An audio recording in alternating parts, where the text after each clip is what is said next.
Should political experience trump ethics and moral history? It's a great question. I appreciate the question. And I think the biggest thing is we got to get back to our roots as Americans. And our country was built upon morals and ethics. And we were built, I say this all the time, capitalism does not work well unless you have character. And those two things are symbiotic. And as soon as you start going away from character, capitalism doesn't work. And if you focus on capitalism, you start to too much, and you focus on profits over relationships and connections with others, you start to lose your character. So we have to get back to the brass tacks of what our country was built on. As far as these two candidates are concerned, I favor one side or over the other. I'm not really ready to say which one right now because I don't really want the backlash, but neither one are ideal, to be honest with you. I think when I go back to the history of America and I think of George Washington and the person he was and the character that he had and his servant leadership mentality and how the original politicians weren't getting paid for what they do and they were in this to serve it. And you could say, well, Trump's a billionaire and he's just doing this because he cares. And I don't know. I think if you truly care, that's going to come out in everything that you do. And I think you'll treat people with respect. And as far as Hillary's concerned, I got a lot of questions as far as her ethics and morals and the things going on behind the scenes. And I just don't think she is who she puts herself out to be. And that really bothers me. And I also think there's a lot of questions as far as her legal record that need to be brought to light.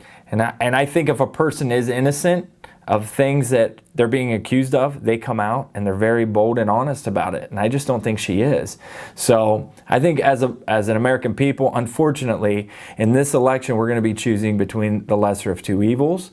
And we do have to look at all the issues and we really have to say, okay, which one aligns most with my personal beliefs? And also for me as a business owner, I have to look at, what's the best decision for me as a business owner? And because that's what protects my employees, that's what protects their future, it protects my family.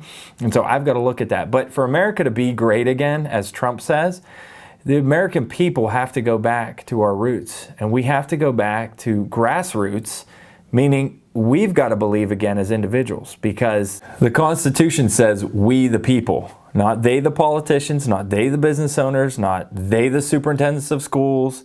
It's we the people. And so we do have to go back to the fact that our voice matters and our votes matter and what we say and think matters, and that there is a lot of power in bonding together. And unfortunately, in this tumultuous season politically, you see people at each other's throats. There was a time where Democrats and Republicans would have a debate and then they'd go for beer and steak after the debate.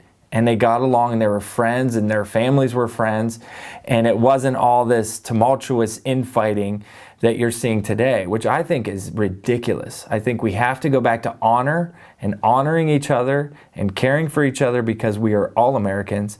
And so I don't think at all that political experience trumps morals and ethics. I think that is what we were built upon. And we better be sure to get back there, because if not, we can't be arrogant and say we won't go the same way as other empires and other countries who have started to go this way, where they go against morals and ethics.